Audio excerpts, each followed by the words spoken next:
Well, Jason Miller, thank you so much for joining me today. You founded Gettr just about a year ago, and not even a year ago, actually pretty close to it. And I spoke to one of your colleagues, Kaylin Dorr, a few months ago at CPAC, and it seems Gettr has really taken off. Can you tell me about Gettr's origins and its development? Absolutely. Well, as we saw in 2020, it was really the worst year for political discrimination in U.S. history.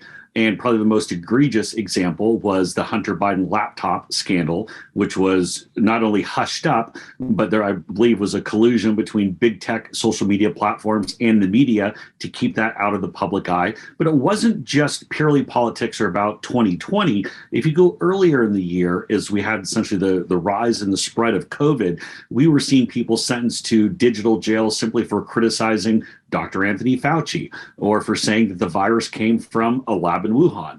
Things of this nature that somehow would get people sentenced and put off to a place where they were kicked off a platform or they're put in some aspect of timeout. And then, of course, there was President Trump being completely deplatformed after January 6th. And so coming out of that, I was still working for President Trump in his post-presidency.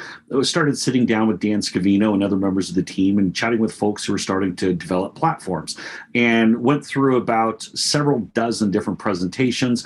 And when I saw Gettr, I knew that this was the best technology, very much identified with the shareholders' belief in taking down the CCP. The communist oppression in China is something that's not only could lead the U.S. and China towards a kinetic conflict, but is also something that enslaves essentially hundreds of millions of free Chinese people. And so really that message of freedom, that message of democracy, that message of free speech is what then brought me together, and why I decided to launch it then on July 4th, our Independence Day.